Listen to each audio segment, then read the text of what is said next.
పబ్లిక్‌ని ఒక కన్‌ఫ్యూజ్ చేసేటటువంటి సిస్టము టెక్నికాలిటీస్‌తో ఒక గేమ్ ఆడుతున్నారు.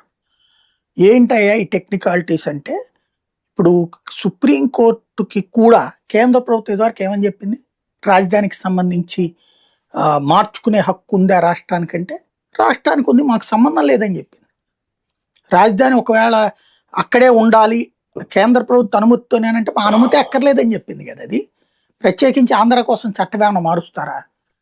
తర్వాత మరి అసలు అమరావతి గురించి మీ దగ్గర ఉన్న సమాచారం ఏమంటే, ఒకప్పుడు అమరావతిని రాజధానిగా చేస్తాం, నవనగరాలతో కూడిన రాజధాని అని మాకు చంద్రబాబు ప్రభుత్వం తీర్మానం చేసి పంపించింది, నోట్ చేసుకున్నాం. రెండోసారి జగన్ ప్రభుత్వం వచ్చి 3 రాజధానులు అని చెప్పి చేసింది, దాన్ని మేము నోట్ చేసుకున్నాం. ఇంకేమైనా తదుపరి ఉంటే మీకు చెప్తామంది కోర్టుకి. కేంద్ర ప్రభుత్వం అఫిడవిట్, అది నోటి మాట కాదు, కోర్టులో వేసిన అఫిడవిట్. ఇప్పుడు వీళ్ళు చెప్పేదేంటి? టెక్నికల్గా విభజన చట్టానికి సంబంధించినటువంటి దాని ప్రకారం రాష్ట్రాన్ని విభజించినటువంటి సందర్భంలో ఆంధ్రప్రదేశ్ రీఆర్గనైజేషన్ యాక్ట్ అన్నారు, తెలంగాణ యాక్ట్ అనలా. తెలంగాణ ఏర్పాటుకి ఆంధ్రప్రదేశ్ పునర్వ్యవస్థీకరణ చట్టం అని తెచ్చారు. ఎందుకని? అక్కడే టెక్నికల్ పాయింట్ ఉంది.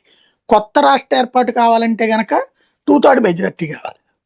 అలా కాకుండా రాష్ట్ర పునర్వ్యవస్థీకరణ ఆల్రెడీ ఒకసారి రాష్ట్రాన్ని 2 ప్రాంతాలు కలిపి ఏర్పాటు చేశారు కాబట్టి దాన్ని విడదీయడం అనే ఒక